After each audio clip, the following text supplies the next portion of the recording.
Hi everyone, hope you're doing well. Welcome to Terror by the Pines. I am your lovely, witchy host for this channel. My name is Jason, and I will be going over the Everyday Witch Oracle. Now, this deck is not new. It's been out for a few years. I specifically bought this deck to pair with the companion Everyday Witch Tarot, which, if you know me, this deck is my grand dame. It is my ride or die. It is my everything.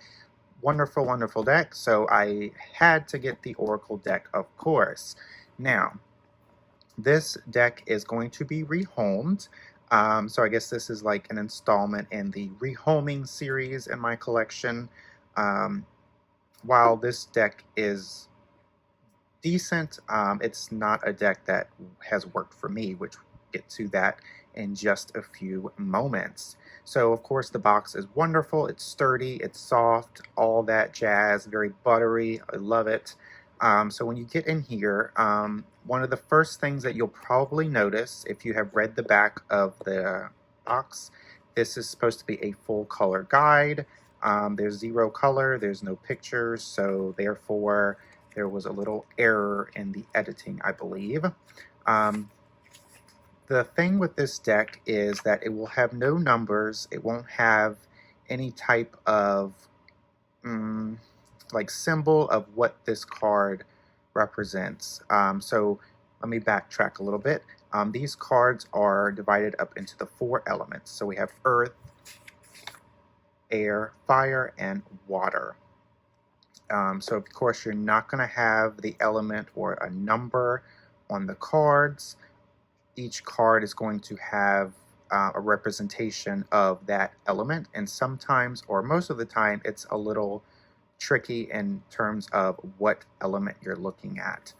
So back to the guidebook. I really do like the guidebook because once you have a card pulled, it will give like a quote, a good decent paragraph of a quote, and then it goes into an action, divination, and magic. So the action gives you something to do to connect with that card, and the divination meaning is basically the meaning behind that card, and then the magic is also an action task if you are practicing with crystals or any type of things like that.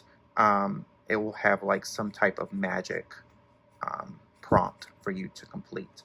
So the guidebook is nice, and it does have the elements listed very well, and it has the number of where you can find it. So while that is okie dokie, the cards are a mixed bag for me. I do like the backs because it represents the 4 elements.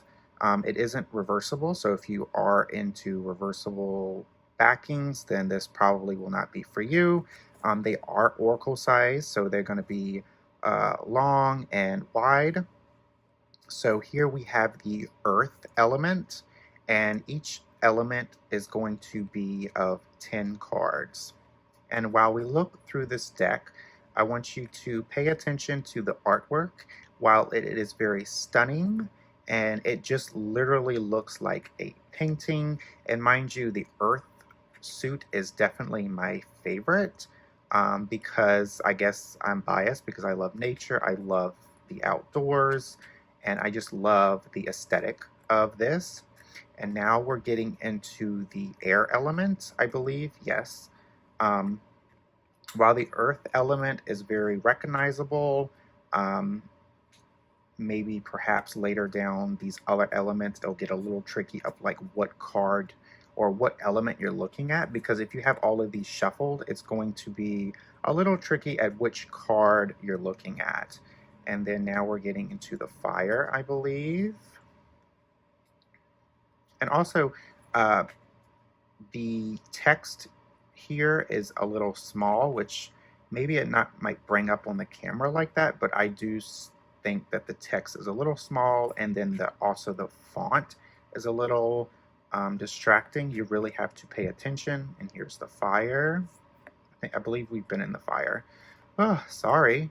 But yeah, this deck has wonderful artwork, but it's just overall frustrating to work with. I've seen walkthroughs of this deck already on YouTube of where they actually they write on the card the element. So I think that's really nice, and they also put in the page number where you can find the meaning of the card in the guidebook. And now we're in the water. But again, I mean, looking at this like in order, you can definitely tell which suit is what. But once you have it all mixed up, it's very easy, in my opinion, that you can confuse maybe the water and the air element together, or maybe fire and the water. It all depends. I will pull a card, and then I will pull the guidebook open. That way you can get a sense of the guidebook. So listening to wisdom, which is going to be the air element. Let me go here. 39, I think, yeah, 39. So listening to wisdom, and you can pause here to read.